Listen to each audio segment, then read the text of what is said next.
इससे बड़ी कौमी यकजहती नहीं हो सकती, इसके लिए भी खास तौर से मुबारकबाद डिप्टी चीफ मिनिस्टर साहब को, महमूद साहब को बहुत मुबारकबाद।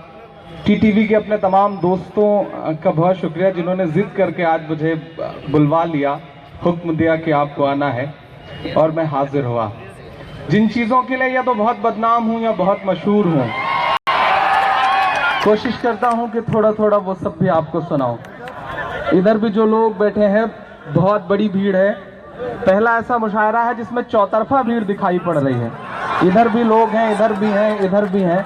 अमूमन सिर्फ सामने हुआ करते हैं।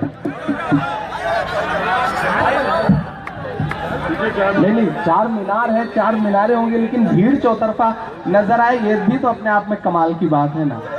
आइए 4 मिसरों से अपनी बात की शुरुआत करता हूं। आने वाले वक्त में किसी भी ढाबे पर, किसी भी रेस्टोरेंट में, किसी भी मुशायरे के आसपास कोई बच्चा चाय बेचता हुआ दिखे तो उसे पकड़ के बिठा लीजिए, ताकि आने वाले वक्त में देश का मुस्तकबिल न खराब कर सके वो। मैं 4 मिसरे पढ़ता हूँ साहब कि और कितना हमें बर्बाद करोगे साहिब। हम नजीब का मातम करते रहे, हमें तोहफे में मिन्हाज मिला। हम मिन्हाज का रोना रोते रहे, हमें तोहफे में भोपाल मिला। हम भोपाल के लिए भी आंसू बहाते रहे, देश कतारों में खड़ा कर दिया गया, 125 से ज्यादा लोग मर गए। मैं मिसरे पढ़ता हूं, अगर सच्चे लगें तो आपकी दुआएं मिलें कि और कितना हमें बर्बाद करोगे साहिब, क्या सितम और नया ईजाद करोगे साहिब, क्या सितम और नया ईजाद करोगे साहिब।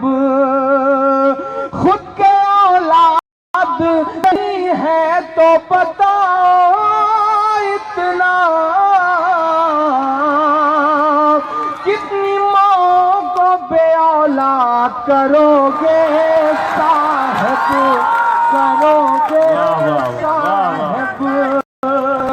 कितनी माँ को बे औलाद करोगे साहिब, करोगे साहिब। मैं कोई नाम नहीं लूंगा, कोई इशारा नहीं करूंगा, आप समझदार लोग हैं, आप पहुंच जाएंगे, आप पहुंच ही जाते हैं। हैदराबाद है साहब, यहाँ का बच्चा बच्चा अपने आप में जितनी सियासी समझ रखता है, उसके लिए भी उसे सलाम। मैं 4 मिसरे और पढ़ता हूँ साहब कि कौन कहता है कि दिल में वतन नहीं रखते। कतार में खड़ा कर दिया है कविता जी। हालत यह है कि एक आदमी रात के 8 बजे उसने अपने घर का दरवाजा खटखटाया, तो अंदर से बच्चे ने झांक के माँ से कहा कि मम्मी मम्मी कोई दाढ़ी वाले बाबा आए। तो माँ ने कहा बेटा गौर से देखो, तुम्हारे पापा होंगे, नोट बदलवाने गए थे, 6 दिन बाद लौटे हैं, दाढ़ी बढ़ गई है। ये हालत पैदा करके रख दी साहब। कतार खत्म ही नहीं होती रही बहुत दिनों तक। एक आदमी गांव में खड़ा था लाइन में, तो उसका दोस्त पड़ोस से गुजर रहा था। उसने कहा बैंक तो शहर में है, तुम गांव में क्या कर रहे हो? उसने कहा बैंक तो शहर में है लेकिन लाइन गांव तक आ गई है, मैं लाइन में ही खड़ा हूं। ये हालत करके रख दी है साहब। तब मैं मिसरे पढ़ता हूं, और अगर सच्चे लगे और ऐसा लगे कि मैंने आपके दिल की बात कह दी है, मन की नहीं कह रहा हूं, दिल की बात कह दी हो, तो आपकी दुआएं मिले, क्योंकि मन की बात पे तो किसी और ने कॉपीराइट करवा लिया है। मैं पढ़ता हूं साहब कि कौन कहता है कि दिल में वतन नहीं रखते, तुम्हारी तरह से नफरत का मन नहीं रखते, तुम्हारी तरह से नफरत का मन नहीं रखते। नोटबंदी से डराओ ना हमें, हम वो हैं। अगला मिसरा सच्चा हो तो यहां से वहां तक एक हाथ हवा में उठ जाए। मैं हिम्मत करता हूं साहब। तुम्हारी तरह से नफरत का मन नहीं रखते, नोट बुलंदी से डराओ ना हमें, हम वो हैं ज़कात देते हैं हम, काला धन नहीं रखते, हम नहीं रखते, देते हैं हम, काला धन नहीं रखते। अब चचा शायद उनकी मोहब्बतें शामिल हैं, बुजुर्ग हैं, आ जाएं आप आ जाएं, मोहब्बतें आपकी, मैं उसे दिल से कबूल करता हूँ।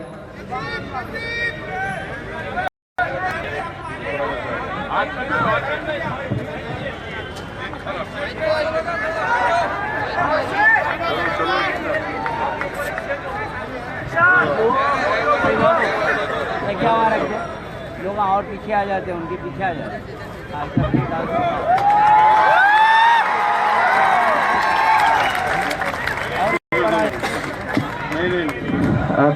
चाचा की मोहब्बतें हैं, उनकी दुआएं हैं, मैं सलाम करता हूं उन्हें। आप बिल्कुल मेरे वालिद की तरह हैं, वो वालिद से भी बढ़ के मैं तो कहूँ दादा की तरह हैं, तो उनकी मोहब्बतें मिली हैं मुझे, इसका शुक्रिया अदा करता हूँ। आपकी मोहब्बतें मेरी ताकत हैं। मैं दुनिया के किसी भी कोने में खड़ा होकर आपका दर्द गाता हूँ तो मुझे ये एहसास होता है कि अपने घरों में बैठी हुई तमाम माएँ, तमाम बुजुर्ग ऐसे हैं जो मेरे लिए नमाजों में दुआएं करते हैं, शायद मैं इसलिए गा लेता हूँ उनका दर्द। बहुत शुक्रिया आपका। 4 मिसरे और पढ़ता हूँ। चाय का बड़ा जिक्र हुआ है, चाय ने बड़ा परेशान किया है हमारे शायरों को भी, इस मशायरे को भी। मैं 4 मिसरे पढ़ता हूँ, बड़ी हल्की फुल्की सी बात है लेकिन अच्छा लगेगा आपको। और मेरा ख्याल है कि कविता जी का पहला एक्सपीरियंस होगा किसी मशायरे में इस तरह से बैठना। जागृति संस्था को बहुत मुबारकबाद कि उन्होंने मशायरे के लिए पूरी रात खर्च की है। तो अब उन्हें सीधे सीधे गालिब की शायरी सुनाई जाए तो वो समझ भी नहीं पाएंगी। मुझे लगता है कि शुरुआत हम जैसे बच्चों से हो, फिर धीरे धीरे इंशाल्लाह अच्छी शायरी भी समझने लगेंगी। मैं 4 मिसरे पढ़ता हूँ साहब। कि चाय चाय करते थे 2014-2016 बीतते बीतते टोन बदली कैसे है साहब? जो टोन बदली है मैं उसे बस 4 मिसरे में पिरो देता हूं और अगर सच्चे लग जाए तो आपकी दुआएं मिल जाए मुझे। मैं पढ़ता हूं साहब कि चाय चाय करते थे, गाय गाय करते हैं, चाय चाय करते थे। भाइयों बहनों, मेरे दलित भाइयों को कुछ मत बोलो, मुझे गोली मार देना। मैं मिसरे पढ़ता हूं साहब कि चाय चाय करते थे, गाय गाय करते हैं, चाय चाय करते थे, गाय गाय करते हैं, जागे हैं दलित जब से, हाय हाय करते हैं, जागे हैं दलित जब से, हाय हाय करते हैं। वो वहां खड़े होकर बोलते हैं, मैं यहां खड़ा होकर बोल रहा हूं और आपकी दुआएं शामिल होंगी तो इंशाल्लाह ये मिसरे कबूल जरूर होंगे। मेरे दिल की दुआ है और बहुत सच्चे से मिसरे हैं कि जागे हैं दलित जब से, हाय हाय करते हैं, कि 2.5 साल बाकी है, आने दो जरा 19। क्या मैं सच बोल रहा हूं कि 2.5 साल बाकी है, आने दो जरा 19। दिल्ली भी ये कह देगी, बाय बाय करते हैं, दिल्ली भी ये कह देगी। बहुत शुक्रिया, बहुत मोहब्बतें। इस मोहब्बत से सुन रहे हैं आप, इसी तरह सुनते रहे तो मेरे बाल बच्चे पल जाएंगे जो भी पैदा नहीं हुए हैं। और बस थोड़ा सा इधर के भी दोस्तों की शिरकत हो जो लेफ्ट वाले लोग हैं। जिस तरह आजकल देश की संसद में लेफ्ट वाले चुप रहते हैं, वैसे आप भी चुप हो गए हैं। तो आपसे भी गुजारिश है कि थोड़ा सा आप सब भी बोले।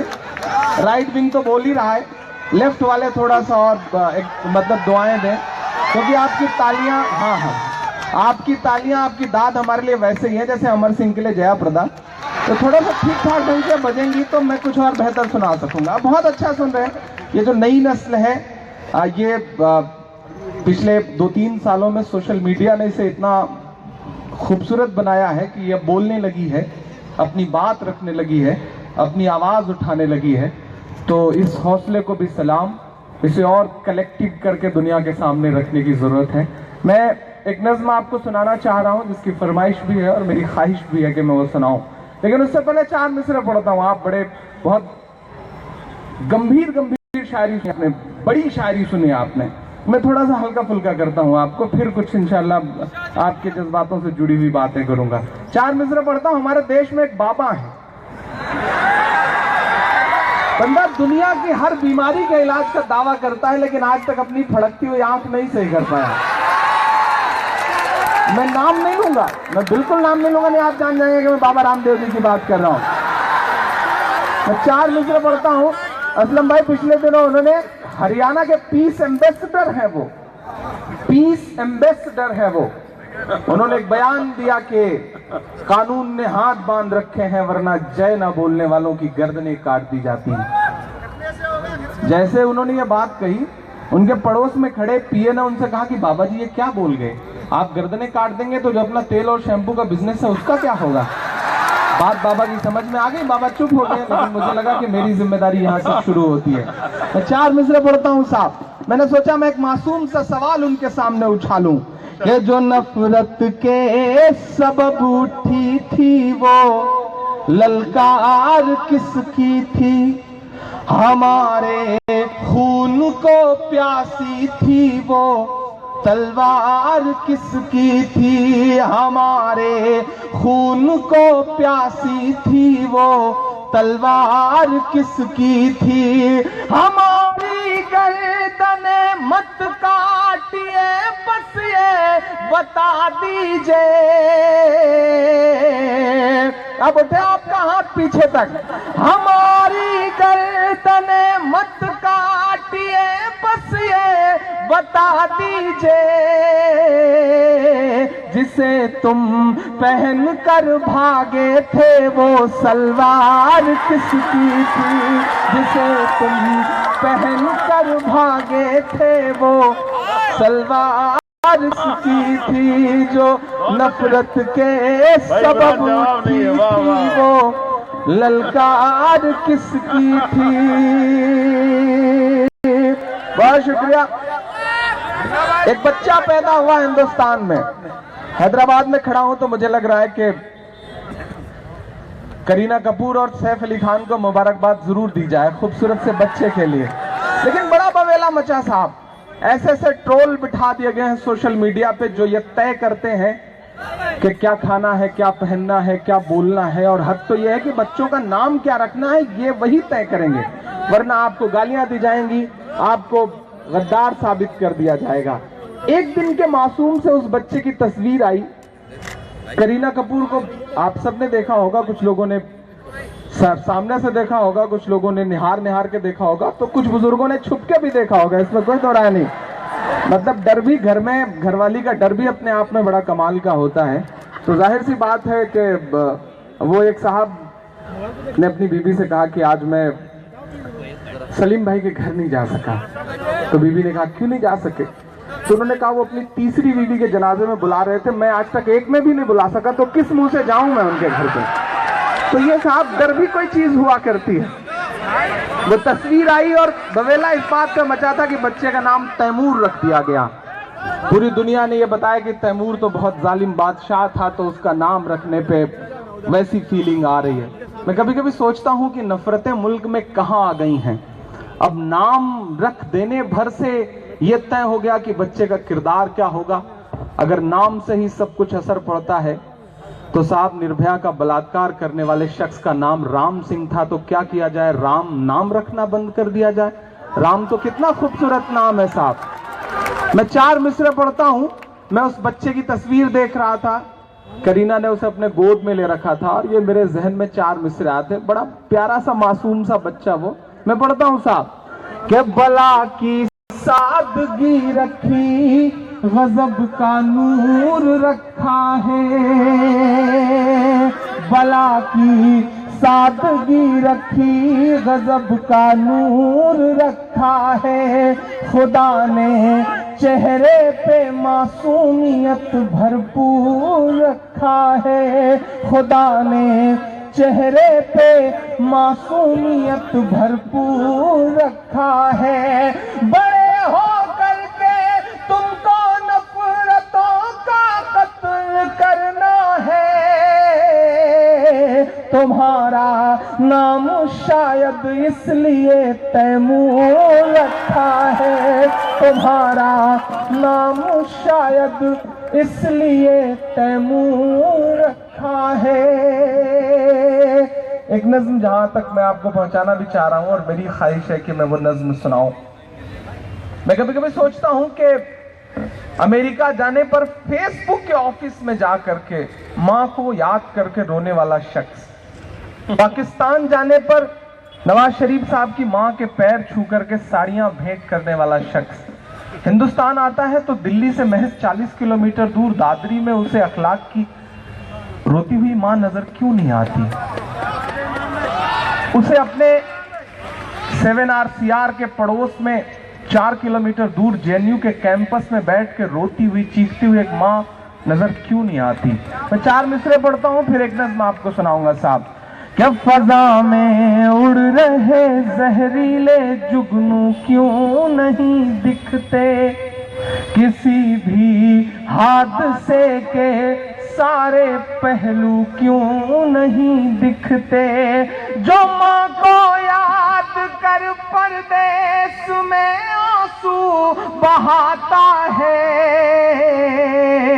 उसे अखलाक की अम्मी के आंसू क्यों नहीं दिखते, उसे अखलाक की अम्मी के आंसू क्यों नहीं दिखते। यहाँ लोग बच्चे दूध को तरस रहे थे, हम सब्जियां नहीं खरीद पा रहे थे साहब, और वो जापान में खड़े होकर के कहते हैं कि देश बहुत दुआएं दे रहा है भाइयों बहनों। यकीनन देश बहुत दुआएं दे रहा है। दुआओं वाले ऐसे ऐसे वीडियो सोशल मीडिया पे हैं साहब कि अगर वो सुन लें तो उनके कान के पर्दे फट जाएं, ऐसे ऐसे दुआएं दे रहा है देश। लेकिन पता नहीं उनके आसपास कौन लोग हैं जो अहमकाना फैसला करवा रहे हैं। कविता जी, मैं कभी कभी सोचता हूं कि कौन लोग हैं जो गाइड कर रहे हैं। वो कहते हैं कि पेटीएम करो, डीजल भराओ तो मोबाइल से पेटीएम करो, पेट्रोल भराओ तो मोबाइल से पेटीएम करो। मेरे पास पिछले 7-8 साल से गाड़ियां हैं। मैं भराने के लिए जब कभी पेट्रोल टंकी पे जाता हूं तो मैं लिखा देखता हूं कि मोबाइल का इस्तेमाल ना करें, विस्फोट हो सकता है, और आप कहते हैं कि पेटीएम करो। हद है जाहिल पने की। मैं एक नज़्म सुनाता हूं आपको साहब कि जालिम तानाशाह की देखो ये कैसी मनमानी है। मैं इसलिए नहीं बोल रहा हूं कि मैं किसी शख्स का विरोधी हूं, उसकी मुखालफत करता हूं। मैं इलाहाबाद विश्वविद्यालय में हिंदी का विद्यार्थी हूं। मुझे अच्छा लग रहा है कि एक मशारा है और उसमें कविता जी के सरपरस्ती में यह मशारा है और महमूद साहब उसके मेहमान बन के बैठे हैं। अपने आप में गंगा जमुनी तहजीब दिखाई पड़ रही है। मुझे भी अच्छा लग रहा है कि तमाम हैदराबाद जैसे शहर में जो उर्दू का आप कह सकते हैं कि काशी है, काबा है, उस शहर में मोहब्बत है। मुझे अच्छा लग रहा है कि उर्दू के इस मशारे में बहुत बड़ी तादाद में लोग बैठे हैं और हिंदी का स्टूडेंट खड़ा होकर के आपकी बातें कर रहा है, आपका दर्द गा रहा है। जरूरत है मुल्क को ऐसे मंजरों की। मैं अपनी जिम्मेदारी समझते हुए नज्म पढ़ रहा हूँ। बड़ा मुश्किल है साहब, क्योंकि मीडिया ने अपने रोल तय कर लिया, उसने अपनी एक लाइन खींच ली है, वो वही दिखाएगा, वही चलाएगा जो ऊपर से बोला जाएगा। ऐसे में कुछ जगहें बची हैं जहां सच की उम्मीद बंधती है। कविता जी, आप एक बहुत बड़े घराने से आती हैं। आपके पिताजी ने 14 साल का संघर्ष किया है। मुझे तो ऐसा लगता है कि जैसे राम ने 14 साल का वनवास झेल करके तेलंगाना को हासिल किया हो। इसलिए भी आपको बहुत मुबारकबाद। आपके पिता के संघर्षों के किस्से, उनके त्याग के किस्से में सीधे सीधे हिंदी में बात कर रहा हूं। हमारे उत्तर प्रदेश में बाकायदा इसकी नजीर दी जाती है, इसकी मिसाल दी जाती है कि अगर सच में कुछ करना चाहते हो और जज्बा दिखाना चाहते हो तो केसीआर साहब की तरह अपनी मांग के लिए अड़ जाओ, बदलाव होके रहेगा, हुकूमतों को झुकना पड़ेगा। सलाम है उनको, और उनकी जो सोच है, जो हिंदुस्तान का खूबसूरत सा ताना बाना है कि तमाम मजहबों के, तमाम धर्मों को मानने वाले लोग एक प्लेटफॉर्म पे खड़े हों, सबको बराबर के चश्मे से देखा जाए। ये शायद बहुत कम जगहों पे है, शायद नहीं है, आपके यहाँ है, इसलिए आपको मुबारकबाद। और ये तारीफ मैं इसलिए भी कर रहा हूँ साहब कि मैं हिंदुस्तान के तमाम शहरों में मशारे में जाता हूँ, मेहमान खुसूसी के तौर पर कोई सांसद, कोई मिनिस्टर, कोई बड़ा नेता आता है, क्षमा रोशन करता है, फीता काटता है, चला जाता है, क्योंकि हम शायर हैं, हम शायर समाज का आईना है, और आईने के सामने बैठने की हिम्मत वही कर सकता है जिसका दामन साफ सुथरा है। आप बैठे हैं तो कुछ ना कुछ बात तो है। सलाम है आपको। पहली बार मिला हूं मैं, पहली बार कहानियां किससे सुनता था, लेकिन मुलाकात हुई। लेकिन आपकी सादगी के लिए भी आपकी बहुत तारीफ। हम तो ऐसे सूबे से आते हैं जहां बहन जी कभी हुआ करती थी, और यहाँ लेकिन जो सादगी आप में है वो लग रहा है सच में कि हम तेलंगाना में क्यों नहीं पैदा हुए, या तेलंगाना उत्तर प्रदेश क्यों नहीं है। मैं नज़्म सुनाता हूं साहब कि जालिम तानाशाह की देखो ये कैसी मनमानी है, कारोबार हुए हैं चौपट और बर्बाद किसानी है। हैदराबाद वालों, नोटबंदी के 35-36 दिन तक 500 की पुरानी नोट से पेट्रोल बिकता रहा, डीजल बिकता रहा, लेकिन अनाज नहीं बिका, दूध नहीं बिका, सब्जी नहीं बिकी। क्यों? क्योंकि डीजल और पेट्रोल अंबानी का है, अनाज और दूध किसानों का है। किसानों के लिए कोई जगह नहीं है। समझिएगा, ये जो चश्मा है, ये जो खुमारी है, ये जो भक्ति है, मैं देश के लोगों से अपील करता हूं कि उससे उबरिए। कब 9,000 करोड़ रुपया लेकर के मोटा तगड़ा आसानी बाहर आ जाता है, आपको खबर नहीं होगी, और आप लगे हैं माला जपने में। मैं पढ़ता हूं साहब कि जालिम तानाशाह की देखो ये कैसी मनमानी है, कारोबार हुए हैं चौपट और बर्बाद किसी है। लगता है उस शख्स ने हिटलर बन जाने की ठानी है, लगता है उस शख्स ने हिटलर बन जाने की ठानी है। कोई बताए किस लाइन में खड़ा कोई अंबानी है, कोई बताए किस लाइन में खड़ा कोई अंबानी है। जालिम तानाशाह की देखो ये कैसी मनमानी है, कि जो कहते थे 100 दिन के अंदर काला धन लाएंगे।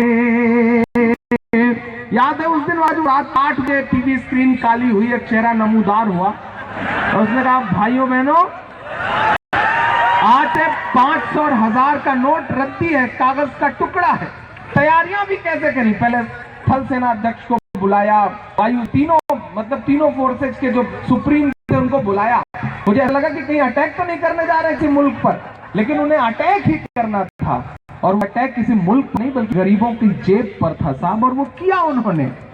तब मैं नज़्म पढ़ता हूं, और कहा कि अगर ये फैसला आपको गलत लगे तो 50 दिन पूरे हो तो फांसी पे लटका देना जिस चौराहे पे चाहना। मैं अपने चौराहे पे दिन भर इंतजार करता रहा, लेकिन वो आए नहीं था, काश वो आए होते। मैं पढ़ता हूं कि जो कहते थे 100 दिन के अंदर काला धन लाएंगे। बहुत शुक्रिया, बड़ी खूबसूरत सी रंगीन सी शॉल इस बार आई है। अच्छा, वो 2000 की जो नहीं, इसलिए तो मैंने खूबसूरत लाया भाई, पहले ही लगा दिया खूबसूरत। अच्छा, वो जो 2000 की नोट भी है साहब, वो रंग छोड़ती है। हमारे पड़ोस में कई हमारे जो बड़े बुजुर्ग थोड़े से मस्त से भाईजान हैं, उनको मार भी खानी पड़ी घर पर। हुआ ये कि उन्होंने होंठ से थूक लगा करके 2000 की नोट कई बार गिन ली, घर वापस लौट के गए तो होंठ गुलाबी गुलाबी था, भाभी ने कस के पिटाई करी। उन्होंने कहा ये क्या है, लेकिन मेरा अपना मानना साहब कि वो जो 2000 की नोट रंग छोड़ रही थी, उसमें से जो लाल रंग निकल रहा था, वो रंग नहीं था, वो मरे हुए 125 लोगों का लहू था जो उस नोट में उतर आया था साहब। मैं पढ़ता हूं कि जो कहते थे 100 दिन के अंदर काला धन लाएंगे, काला धन ना ला पाए तो खुद फांसी चढ़ जाएंगे। 2.5 साल हुए हैं फिर भी जुमलेबाजी चालू है, 2.5 साल हुए हैं फिर भी जुमलेबाजी चालू है। और भक्तों को लगता है कि साहिब बड़ा दयालु है, और भक्तों को लगता है कि साहिब बड़ा दयालु है। और एग्जाम्पल भी कैसे कैसे दिए, मतलब देशभक्ति की ऐसी चाशनी कि आप कतार में खड़े हैं, प्यासे हैं, मर रहे हैं, भूख से परेशान है, लेकिन लोग जाके कहेंगे कि देश की सरहद पर जवान खड़ा रह सकता है कई कई दिन, तो आप कतार में क्यों नहीं खड़े रह सकते? और आपके पास कोई जवाब नहीं होता था, आपको लगता था कि देशभक्ति की बात आ गई।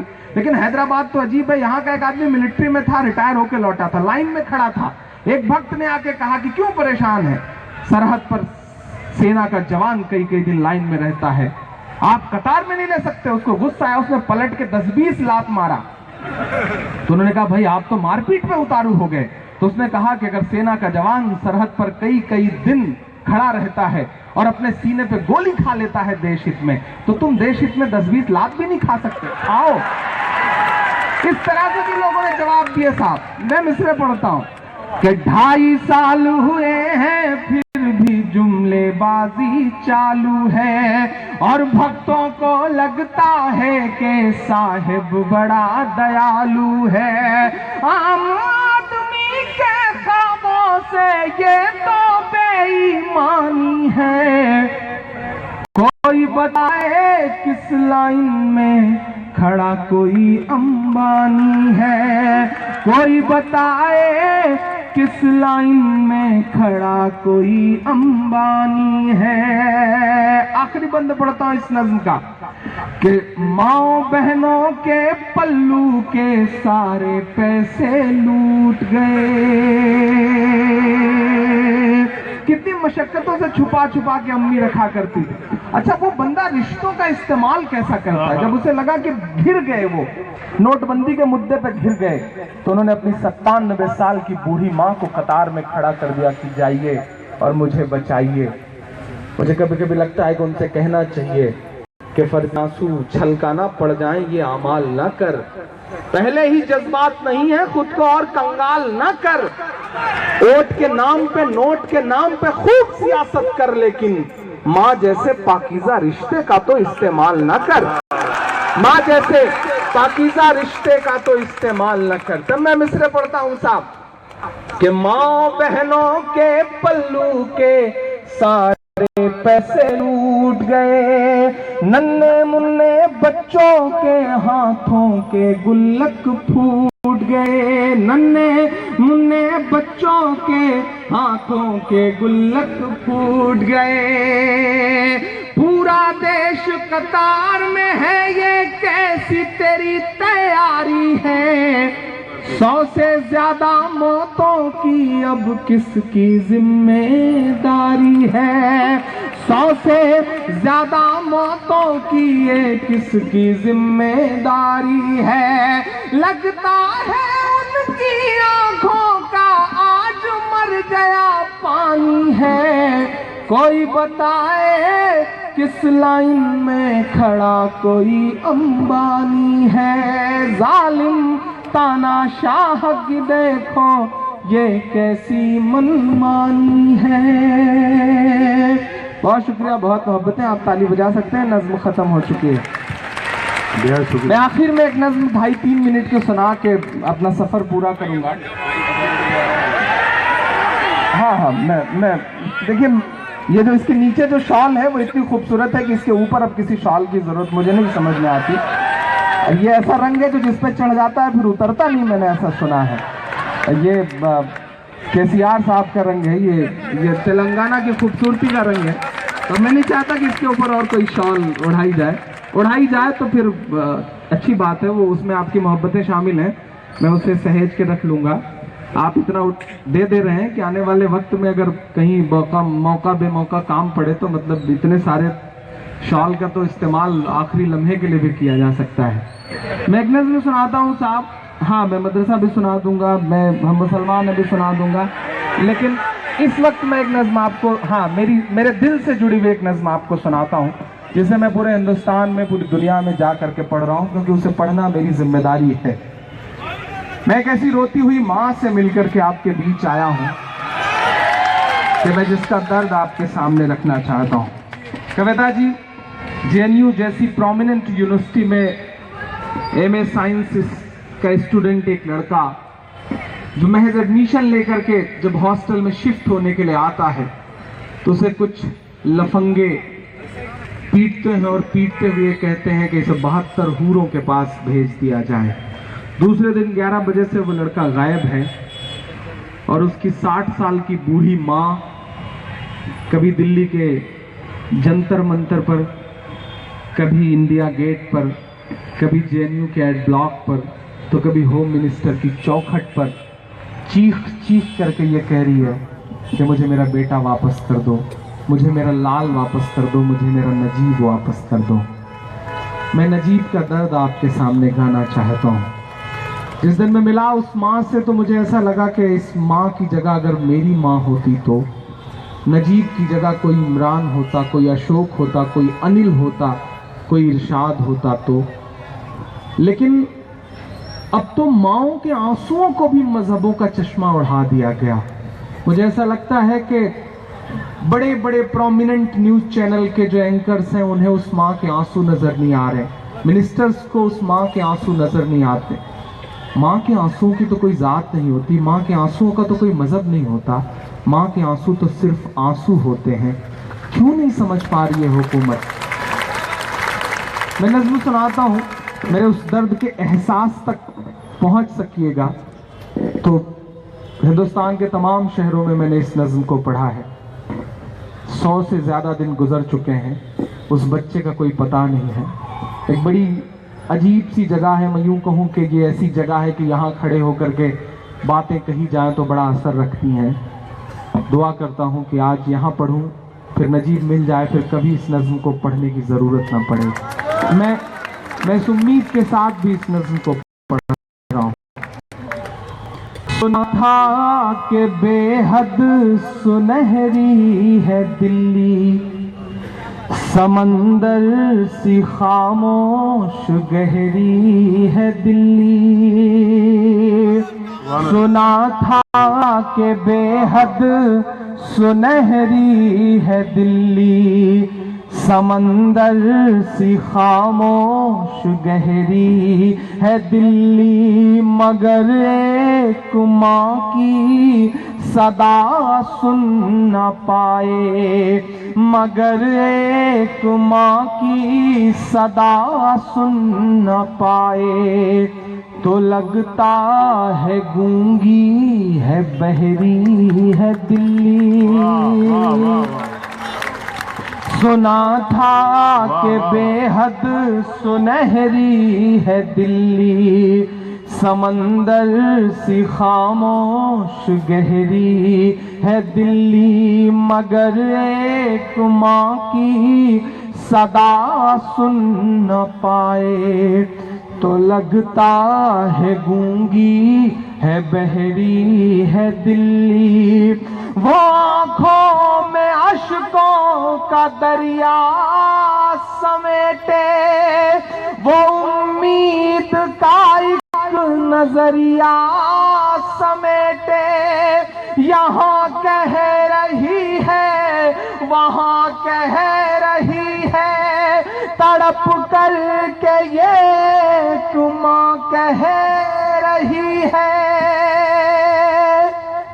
कि नहीं पूछता है कोई हाल मेरा, नहीं पूछता है कोई हाल मेरा, कोई ला के दे दे मुझे लाल मेरा सुना था कि बेहद सुनहरी है दिल्ली, समंदर सी खामोश गहरी है दिल्ली, मगर एक माँ की सदा सुन न पाए तो लगता है गूंगी है बहरी है दिल्ली।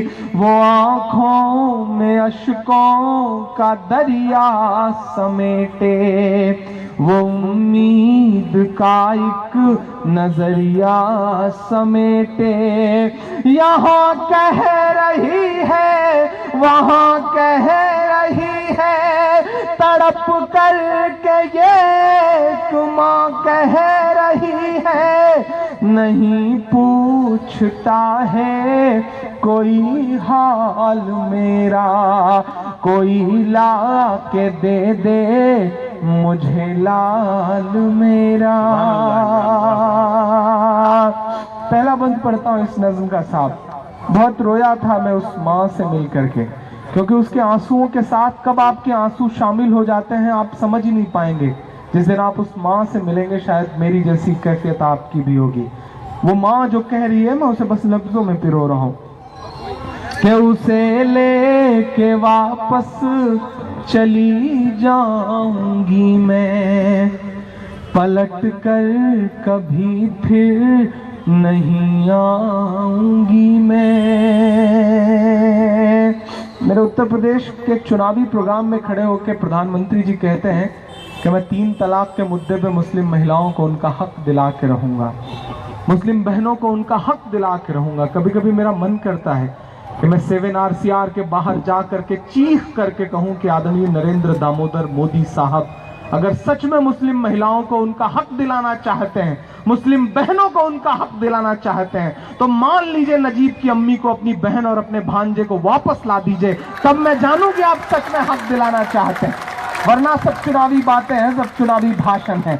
मैं उस माँ का दर्द गाने की कोशिश करता हूं साहब कि उसे लेके वापस चली जाऊंगी मैं, पलट कर कभी फिर नहीं आऊंगी मैं। वही है बुढ़ापे का मेरे सहारा, वही है बुढ़ापे का मेरे सहारा, वो बिछड़ा तो जिंदा ही मर जाऊंगी मैं। उसे लेके वापस चली जाऊंगी मैं, पलट कर कभी फिर नहीं आऊंगी मैं। वही है बुढ़ापे का मेरे सहारा, वो बिछड़ा तो जिंदा ही मर जाऊंगी मैं। वही है मेरी जिंदगी की कमाई, वही है मेरी जिंदगी की कमाई, वही तो है सदियों का आमाल मेरा। कोई ला के दे मुझे लाल मेरा, कोई ला के दे मुझे लाल मेरा। मैं आखिरी बंद पढ़ता हूं। जितना गुस्सा देश के सियासतदानों पर है, उससे कहीं ज्यादा गुस्सा जो लोकतंत्र का, डेमोक्रेसी का चौथा पिलर है ना, जिसे मीडिया कहते हैं, उनसे भी मन में कभी कभी बड़ा गुस्सा आता है। जो छोटे छोटे शहरों में रह करके जर्नलिज्म के नाम पर अपना खून पसीना एक कर रहे हैं, जो स्कूटरों से, मोटरसाइकिलों से, साइकिलों से, पैदल जा करके खबरें तलाश करके अच्छा जर्नलिज्म दुनिया के सामने रख रहे हैं, ऐसे जर्नलिस्टों को सलाम करता हूं। लेकिन दिल्ली के न्यूज रूम में, ऐसी न्यूज रूम में बैठ करके नाग और नागिन की खबरें चला करके उसे जर्नलिज्म बनाने वाले दलालों से गुस्सा भी आता है साहब। कभी कभी उनके बारे में सोचता हूं तो मुझे ऐसा लगता है कि शायद एक राज्यसभा की सीट के लिए उन्होंने अपनी पगड़ियां जो है वो सियासतदानों के कदमों में गिरवी रख दी हैं। उन्हें सब कुछ दिखता है, उन्हें नजीब की मां के आंसू नजर नहीं आते जो उनके ऑफिस से महज 4 किलोमीटर दूर रो रही है। मैं पढ़ता हूं, अगर सच्ची बात लगे तो मुझे दुआ देना कि ये टीवी के एंकर कहां मर गए हैं। मेरे गुस्से के साथ सफर करिएगा, मुझको जालिम का तरफदार नहीं लिख सकते।